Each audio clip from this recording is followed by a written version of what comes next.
It's very pleasant to be in a room with people again. Actually, in recent weeks, attending events, several people have come up to me and said, "You're a lot taller than I actually expected." And it gave me a warm and fuzzy feeling, because normally only my aunts do that while pinching my cheek. Nevertheless, I think I might actually have grown a centimeter in recent weeks. But I'm very happy to be here. My name is Dirk Bosmans, and I work for PEGI here in Brussels. PEGI stands for Pan-European Game Information. And taking in all the information that was talked about today, a very broad reach of very serious topics, while at the same time thinking about how are we going to celebrate 20 years of PEGI, I wanted to make sure that what I was going to say today was relevant enough, and therefore I wanted to present PEGI as a case study of a system of self-regulation that can be successful if all the relevant stakeholders are involved, if all the topics have been identified. And I think it can hopefully serve as an inspiration for many of the things that have been discussed here today. We provide age rating information for parents and players. We tell them the age that we think for which the content of a game is appropriate. Below that age, our advice is not to let the child play that game. 3, 7, 12, 16, and 18. Very simple age categories, building on existing standards that we already saw in film classification, for example, and while PEGI was being built, budding age classification systems for video games. They're built to be universally understandable, and they're specifically designed for interactive media. What that means is that the criteria on which we build our age advice takes into account that you don't just play a game from A to Z. In fact, there's some levels that you may have to play 75 times if you're as bad as I am. So that content is not something that we can simply ignore. And it's also, it's updated continuously, and we base that on societal developments, technological developments, but also academic developments. We have an experts group that gives us advice on how to keep the criteria on which we base our age classifications up to date. We have a second level of information, which are the 8 content descriptors. They tell what type of content has actually led to that age advice. One example of the fact that we keep this updated is the in-game purchases content descriptor, which was introduced in 2018, at a point when we started getting more and more questions and requests from parents about the ability to spend money in a video game. So since then, physical boxes and also digital storefronts where games can be found carry this information. Who does this? So the consoles of Xbox, PlayStation, Sony PlayStation, and Nintendo have PEGI ratings. In fact, you cannot release a game on those platforms without a PEGI rating. So you must. Their portable devices do this as well. We're now also entering the market of VR devices. The Picos and the Oculus Store also carry PEGI labels in Europe. Mobile devices, so Google Play displays PEGI age rating information for apps and games on their tablets and their mobiles. And then there's the PC and the burgeoning cloud gaming market, where also PEGI ratings can be found. I put them in the corner. Apple does not use the PEGI age rating system in Europe. They have their own age rating system. They provide age ratings on their own. And then there's Steam, which I wanted to call out because they're a very dominant platform on the PC market.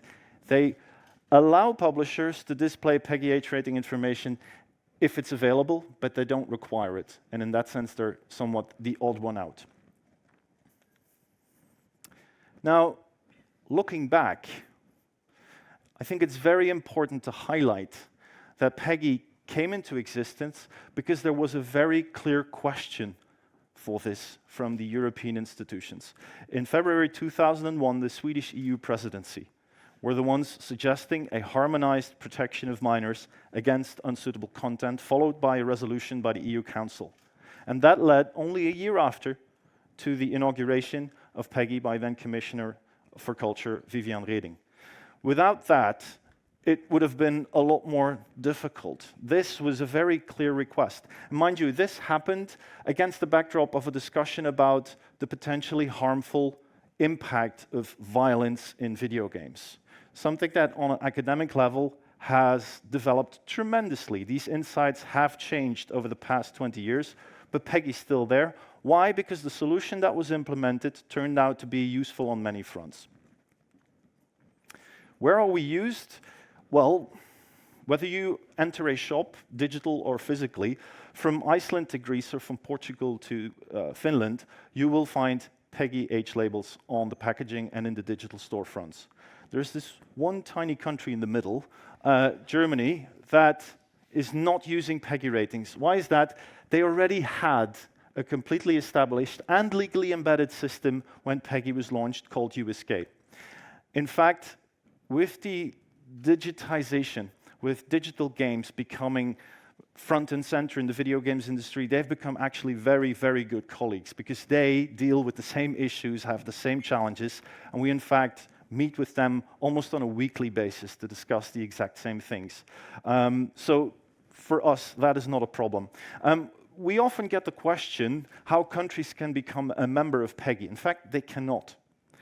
The legal status of PEGI is different in every country because there is a different framework in every country. But we are moving increasingly towards a state of co-regulation, where PEGI is officially adopted into law. And then that can mean that it is, for example, enforceable in retail. For example, in the UK, a shopkeeper cannot sell a PEGI 18 rated game to a 14-year-old because the law says that he would be breaking the law if he does so. In other countries, there is an official adoption, but then the rules are slightly different. A number of countries officially acknowledge PEGI because it is in their country and they think there is no better solution available, and that's obviously what we try to do, make sure that there is no better solution than PEGI available for age classification. And I would say, shrinking number of countries where minor protection in the digital area is has not been such a priority at this stage. We are the de facto market standard. Why? Because the platforms that I just mentioned make it mandatory for literally every publisher on their platform. And that combination of those things, that support from the European institutions, that support from the industry, and the way the system has been set up, helps us actually celebrate our 20th birthday next year. Because it starts, and we've heard this a couple of times today, it starts with a code of conduct. And a code of conduct might be slightly misleading because you hear codes of conduct often as guiding principles and pledges and promises. With us, the code of conduct is actually a contract that companies sign with us, something that they cannot get out of. In fact, we call the video game companies that come to us for PEGI age ratings signatories, because that's the first step they need to take if they want to get a PEGI rating from us. They sign our code of conduct, which basically combines a set of industry standards that the industry agrees on. That has to do with properly disclosing the information about the content that is in the game, not lying about that. Providing us with all the materials so that we can review that video game content to ensure that the age classification is correct. Labeling their products properly so that this information gets to the parents and the players in the best possible way. But also, since 2007, the PEGI Code of Conduct actually contains a number of provisions to provide a safe online environment. So for 15 years, we've been talking about potentially illegal and harmful content and the removal of that and privacy policies. So we've got some experience in this, but now against the backdrop of the DSA, obviously this becomes a lot more holistic, a lot broader, and a lot more acute. But I think we can build on what we already have to make sure that this becomes as effective, as efficient as possible. So very quickly, how do we actually do this? As I said, first step, publisher needs to sign the contract with us, become a signatory of the PEGI Code of Conduct. And then they answer about 30 questions. Is there any inappropriate content in your video game? No? Simple. PEGI 3. Is there any violence? Yes. All right. Flowchart. What type of violence? Is it against realistic characters or fantasy characters? Is the violence of a minor nature, or is it very gross? And that way, we sort of already get them to the age category and the content descriptors that they need. In fact, then they get what we call a provisional rating that they might already use in marketing months before the product actually releases. And then a very important step happens. They need to send us that content. In fact, they don't need to send it to us. We work with two independent administrators, the NICAM Institute in the Netherlands, which some of you also may know from their work on Kijkwijzer, the classification system for film and TV, and the Video Standards Council in the United Kingdom. In fact, they've divided the work. All the PEGI 3 and 7 ratings are examined, played by the examiners at NICAM, and the people of the VSC check the 12, 16, and 18 content. They're important sources of information for us, because if there are trends happening in video games, they're the ones to point this out to us. And then, for example, our experts group goes to work. To give you an example, a couple of years ago, they started noticing that suicide became an important element in the narrative of some games. It wasn't very large, but enough to make them aware that this was happening. And the experts group looked into, do we have criteria available to ensure that this content doesn't get into the hands of children that are actually too young to deal with that topic? So that's how certain trends in video games, and sometimes they're very technical in nature, get to us to make sure that our criteria are up to date.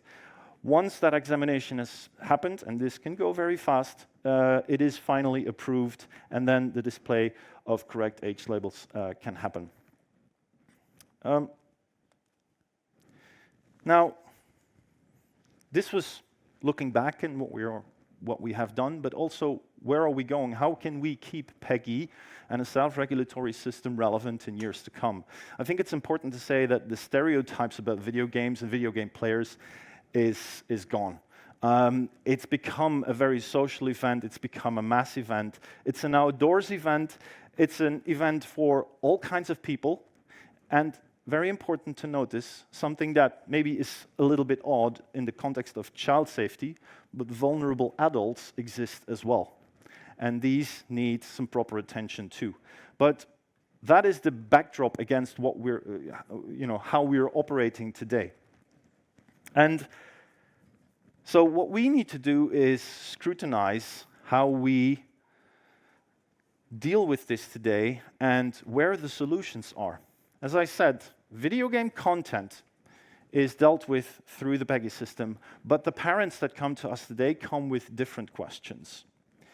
They want to know, how long is it okay for my kid to play? The screen time debate, not limited to video games, but relevant for video games. With whom is my kid playing, and what are they saying? And also, if I don't like what they're saying, can I do something about that? Is my kid spending money, and is it okay? At what age should my kid be spending money? I've come to the realization, I've got an 8-year-old daughter and a 10-year-old son, that their way of learning the value of money is not going to be the way that I was taught. Because I got pocket money that I spent on comic books and candy, and some of my friends at a later age on cigarettes. That's not how my kids are going to do it. They're going to do it in a digital environment. That's where they're going to learn the value of money. And I don't know, but maybe you also recognize that feeling. I still remember as a kid regretting spending money on things. It's something that sticks with you for the rest of your life, because that's an important lesson. That's going to happen with my kids, probably in a digital environment, likely in a video game. This is an important thing to think about before we say, this is bad, this is good. It's the learning process. How do we guide our children through that? Well, putting an age label or a content descriptor on it is not going to cut it. It's not going to be enough. So we need smarter solutions for that. Empowerment of parents, another topic that's been set today for a couple of times. How can the video games industry ensure that parents have the proper tools and the proper instruments to deal with this? We think that parental control tools do already provide ways to address screen time, spending of money, social interaction. We just need to make sure that they're used, that they're accessible. Then there's game community management. Game communities are gigantic networks, and video game companies have learned, some have learned the hard way, that toxic environments are bad for business. So it's best to really tackle them as soon as possible and do it in a proper way so that everybody feels safe. A safe environment is probably a better environment to do business in. And then there's consumer protection law, which is existing, which I think video games companies need to be absolutely aware of because they can be very efficient. It's a pan-European network, so that means that on that map that I showed, everybody should be able to benefit from that type of protection.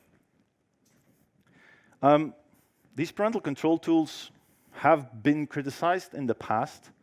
They were hidden in the settings of a machine that parents were somewhat afraid of. That is now over. We're seeing an interesting new wave of parental control tools that are actually available on the mobile phone. Now, there is no parent today anymore that has the excuse of saying that a mobile phone is not something they're very comfortable with because they're watching it all the time. And in fact, I was at a conference in Berlin 2 weeks ago when my son called me over Signal to ask if he could get 30 extra minutes of playtime, because he knew that I could do that on my phone.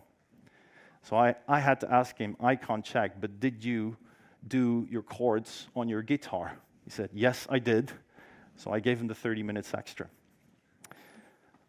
And this is my last slide.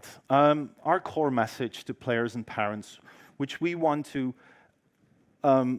emphasize as much as possible. We do encourage parents to foster an ongoing dialogue with their children about gaming, preferably by playing together. Even if you're not comfortable with video games, talk to your kids about it. They're often the experts in the room, and they'd love to tell you more about their video games. It's not them who don't want to talk about it, so do engage with them. They can actually guide you through this. That is a good starting point to set some rules. I mean, education is never going to be easy. It's never going to be without conflict. But having that dialogue provides the space to talk about some rules, whether it is about a minimum PEGI limit or spending of money or social interaction. And that way, the potential risks, and especially the concerns among parents, can be greatly reduced. That should normally provide that platform for this digital literacy that we've been talking about, to provide the protection against much worse that has also been brought up today. And I think with PEGI in place and the self-regulatory model supported with the European institutions, I hope we can add on at least another 20 years, but let's first celebrate the first 20 years, so that we can keep all the topics that have been talked about today, integrate them in the discussion and in the set of solutions that already exist. Thank you very much.